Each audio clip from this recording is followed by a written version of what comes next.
Assalamualaikum, apa kabar semuanya? Kembali lagi bersama kita di channel Cerita Malam.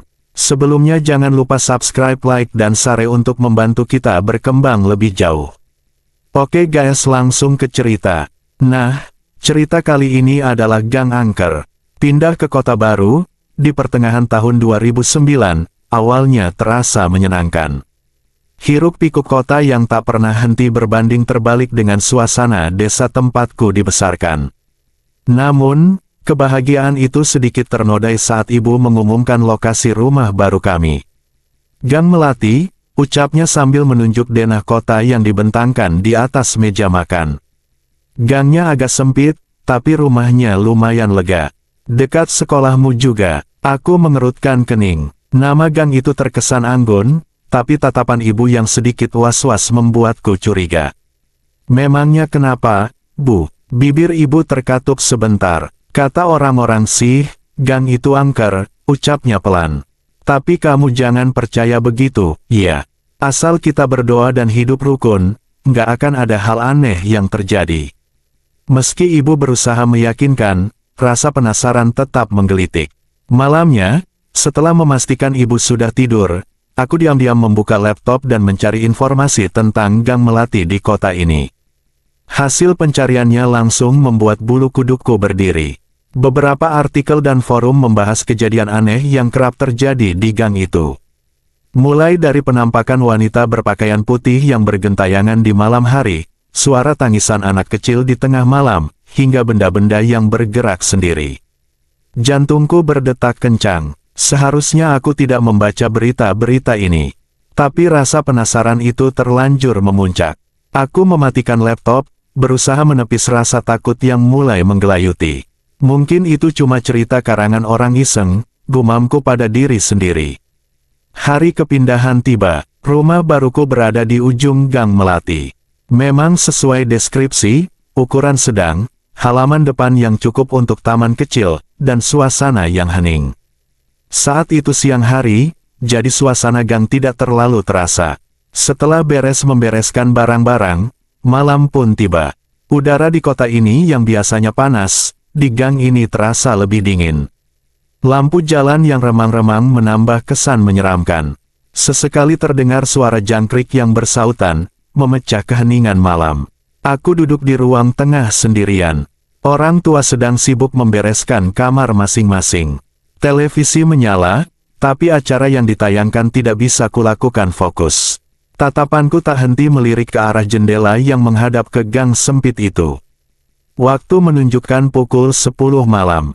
Suasana semakin hening. Suara jangkrik pun seakan lenyap. Di tengah keheningan itu, tiba-tiba terdengar suara bisikan halus.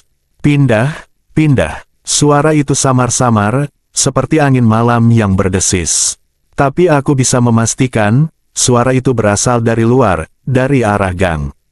Aku menelan ludah, jantungku berdebar kencang. Jangan-jangan, aku mencoba menguatkan diri. Mungkin cuma angin, bisikku pada diri sendiri. Sambil berusaha tenang, aku memutar volume televisi lebih kencang. Tapi suara bisikan itu terus terdengar, semakin jelas dan berulang. Pindah, pindah. Tak kuat menahan rasa takut, aku mematikan televisi dan menyalakan lampu ruang tamu sekuat-kuatnya. Cahaya lampu yang terang sedikit membuatku lega. Namun, suara bisikan itu masih saja terdengar, meski samar. Tak tahan lagi, aku beranjak menuju kamar orang tuaku. Bu, aku takut, kataku sambil membuka pintu kamar mereka. Ibu langsung memelukku dengan erat. Kenapa, Nak? Ada suara-suara di luar, kataku pelan. Ibu mengelus kepalaku. Sudah, tidak apa-apa. Besok kan ramai lagi. Kamu tidur saja ya. Aku menurut saja. Tapi semalaman, aku tak bisa memejamkan mata. Suara bisikan itu terus terngiang, membuatku semakin takut. Pindah ke kota baru yang, katanya angker, ternyata benar-benar menjadi pengalaman mengerikan. Pagi harinya, aku bercerita pada ibu tentang suara bisikan itu. Ibu hanya tersenyum tipis. Mungkin kamu kecapean kemarin, tuturnya. Lagi pula kamu kan tidak sendirian di sini. Aku hanya bisa mengangguk lirih. Kejadian malam itu tak kuceritakan pada siapapun.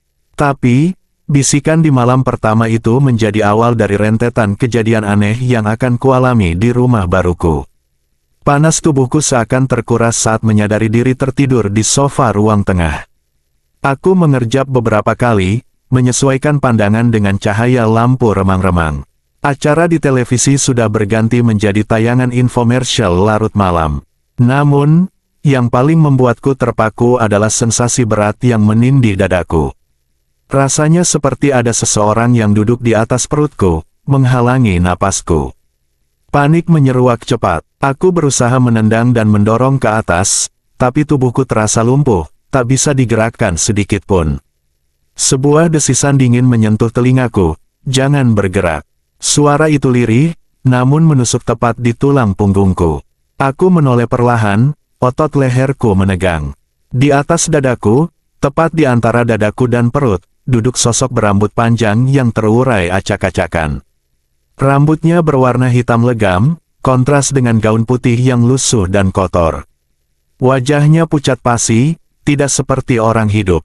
Matanya yang hitam legam menatapku dengan tajam, tanpa ekspresi. Bau anyir menyeruak menusuk hidungku. Aku ingin berteriak, tapi suaraku seolah terkunci di tenggorokan. Sosok itu mencondongkan tubuhnya ke arahku. Bibirnya yang tipis dan pucat terangkat membentuk sebuah senyuman yang mengerikan. Giginya yang runcing terlihat sekilas. Aku bisa melihat dengan jelas, kulitnya berkerut dan berbintik-bintik, seperti mayat yang sudah membusuk. Air mata mengalir deras di pipiku. Takut, perasaan takut yang belum pernah kualami sebelumnya mencengkeramku. Ini pasti mimpi buruk, pikirku.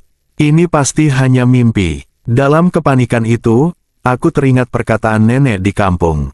Kalau diganggu makhluk halus, baca doa saja, nak. Dengan sisa-sisa keberanian, aku mengumpulkan konsentrasi dan mulai membaca doa dalam hati. Awalnya lancar, tapi semakin lama suaraku semakin melemah. Sosok di atas dadaku itu justru semakin mendekat. Senyumannya melebar, memperlihatkan lebih banyak gigi runcing yang mengerikan. Napasku semakin sesak, seolah udara di ruangan itu terkuras habis. Tiba-tiba, sosok itu berhenti bergerak. Tatapannya yang kosong menusuk ke mataku. Senyumannya yang mengerikan berubah. Bibirnya bergerak pelan, seolah sedang mengucapkan sesuatu. Aku tidak bisa mendengarnya, namun dari tatapan matanya, aku merasakan kebencian dan kemarahan yang teramat dalam. Detik berikutnya, sosok itu menghilang. Tekanan di dadaku lenyap seketika. Aku terengah-engah, berusaha mengatur napas yang tersengal-sengal. Tubuhku lemas, dingin dan berkeringat. Aku meraba-raba mencari remote kontrol televisi di atas meja. Lampu dari layar televisi yang menyala sedikit membuatku tenang. Dengan tangan gemetar, aku mengalihkan saluran ke acara komedi. Tawa para pelawak terdengar nyaring, meski tak bisa sepenuhnya menghilangkan rasa takut yang masih membayangi. Aku terduduk di sofa, memeluk lututku sendiri. Air mata masih mengalir di pipiku. Mimpi buruk. Apakah kejadian barusan itu hanya mimpi buruk? Tapi dinginnya tubuhku, dan sensasi berat di dadaku terasa begitu nyata. Saat itulah aku baru menyadari, ada helaian rambut panjang terjuntai di lengan sofa. Rambutnya hitam legam, persis seperti rambut sosok yang barusan menindihku. Aku menjerit histeris, melemparkan helaian rambut itu sejauh-jauhnya. Tubuhku semakin gemetar. Rasa takut yang tak bisa dijelaskan kembali mencengkeramku. Malam itu terasa begitu panjang dan sunyi. Aku tak berani memejamkan mata sedetik pun, takut sosok mengerikan itu kembali menindihku. Aku menunggu pagi dengan penuh ketakutan, berharap sinar matahari bisa mengusir mimpi buruk, atau mungkin bukan mimpi buruk yang kualami. Aku terbangun dengan hentakan napas yang berat dan keringat dingin membasahi tubuh. Mimpi buruk itu masih membekas jelas, detail mengerikannya seakan terpatri di benakku. Sinar matahari pagi yang mengintip dari jendela seperti perisai pelindung, membuatku sedikit berani untuk bergerak. Lemas dan gemetar, aku bangkit dari sofa. Helaian rambut yang semalam membuatku menjerit masih tergeletak di lantai. Dengan hati-hati, aku mengambilnya menggunakan ujung sapu tangan. Rambut itu terasa kasar dan dingin di tanganku. Aku segera membuangnya ke tempat sampah luar, berharap bisa membuang rasa takut yang masih melekat. Ibu sudah sibuk di dapur menyiapkan sarapan. Wajahnya tampak lelah. Aku ragu-ragu menceritakan apa yang kualami semalam. Takut dianggap mengada-ada atau dikira kelelahan akibat kepindahan. Tapi rasa takut yang masih menggelayutiku membuatku tak bisa diam. "Bu," panggilku pelan. Ibu menoleh, alisnya terangkat melihat wajah pucatku. "Kenapa, Nak? Sakit?" Aku menggeleng pelan, lalu menceritakan kejadian mengerikan semalam, mulai dari suara bisikan di malam pertama hingga sosok kuntilanak yang menindihku. Ibu mendengarkan dengan saksama, wajahnya tegang. Saat aku selesai bercerita, hening sejenak menyelimuti dapur. "Mungkin kamu kecapean," kata ibu akhirnya, suaranya sedikit bergetar. "Nanti malam jangan tidur sendirian di ruang tamu." "Iya." Aku mengangguk pelan, kecewa karena cerita hororku tak sepenuhnya diyakini.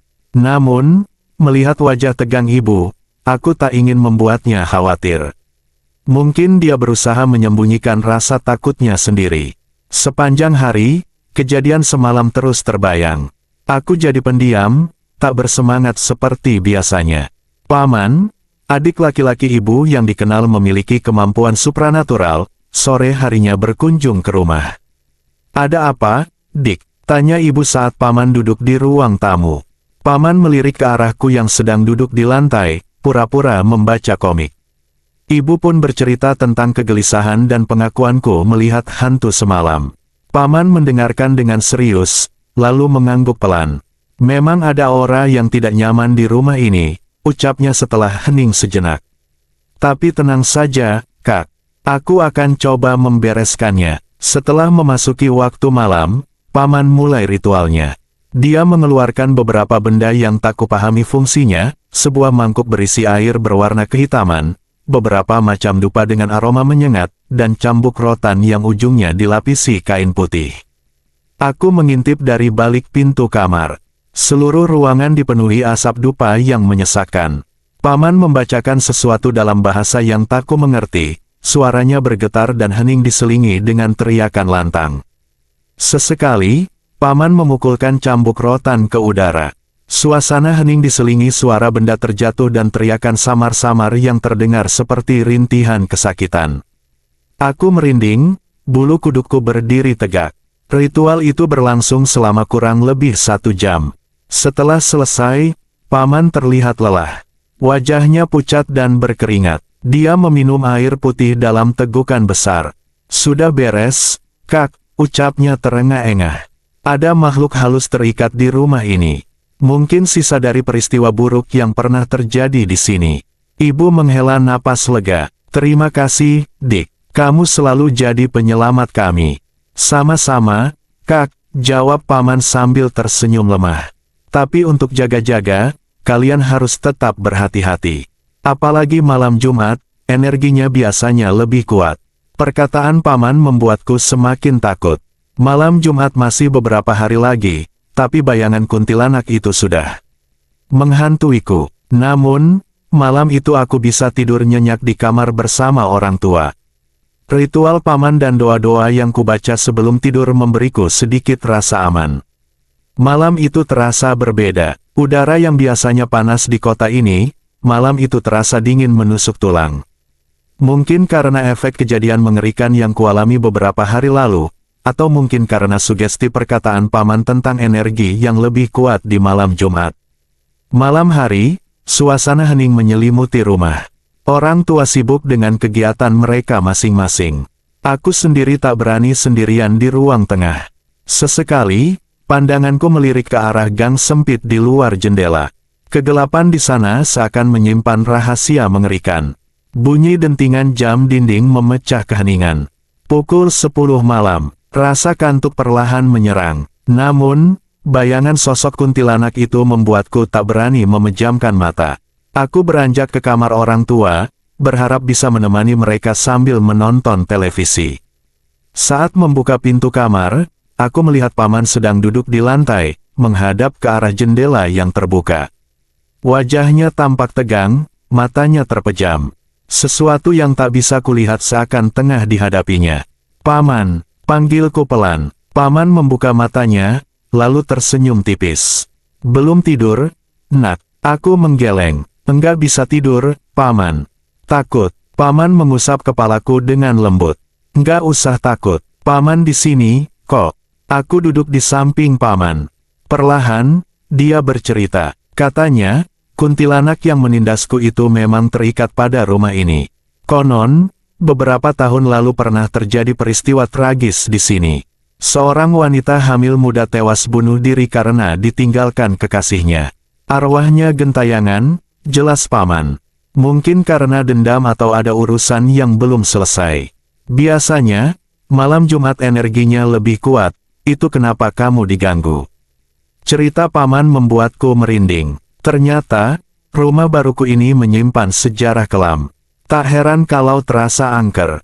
Pukul 11 lewat sedikit, suasana di luar jendela semakin mencekam.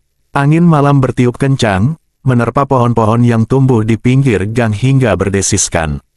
Suara lolongan anjing dari kejauhan menambah kengerian suasana. Tiba-tiba, Paman beranjak berdiri.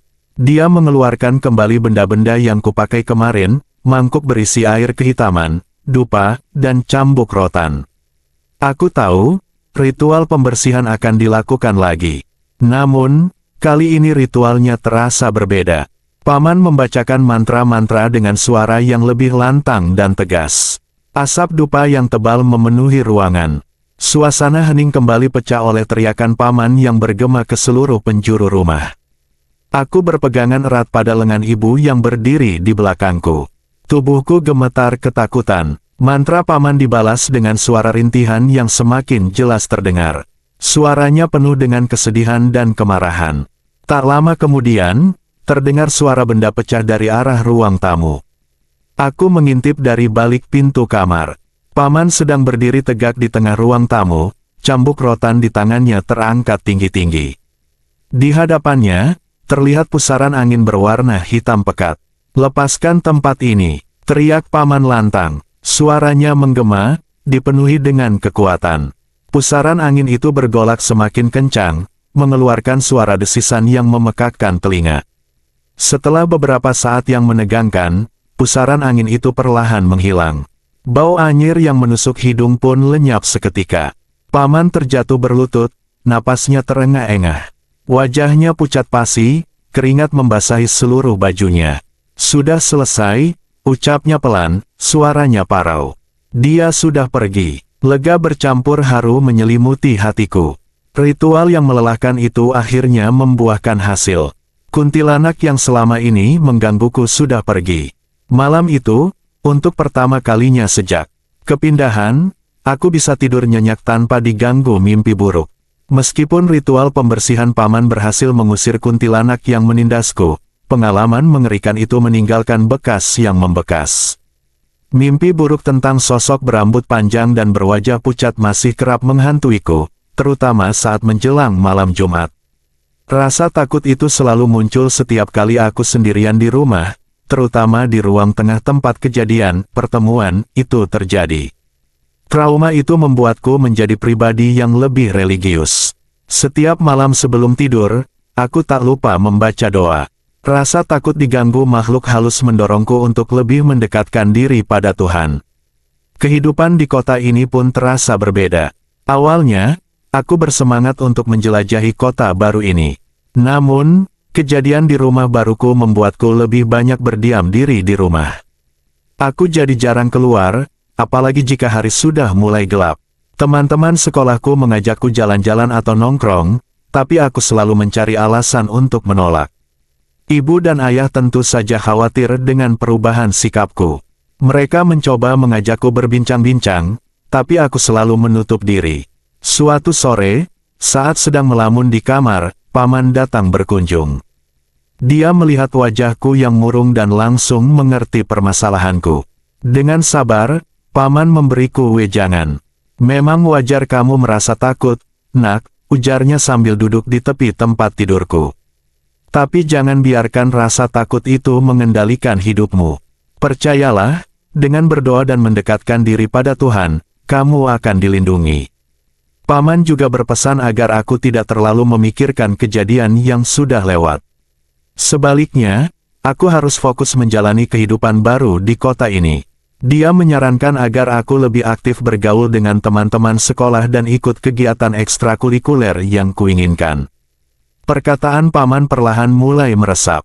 Aku sadar bahwa tidak bisa terus-menerus dihantui oleh rasa takut. Aku harus bisa bangkit dan hidup normal kembali. Mulai saat itu, aku perlahan membuka diri. Aku mulai menerima ajakan teman-teman untuk bermain dan belajar bersama. Aku juga mengikuti kegiatan ekstrakurikuler teater yang selama ini kupendam minatnya. Seiring berjalannya waktu, frekuensi mimpi burukku pun berkurang. Aku mulai terbiasa dengan suasana rumah baruku, meskipun rasa takut sesaat masih kerap muncul, terutama saat malam Jumat. Pengalaman diganggu kuntilanak itu menjadi pengalaman tak terlupakan dalam hidupku.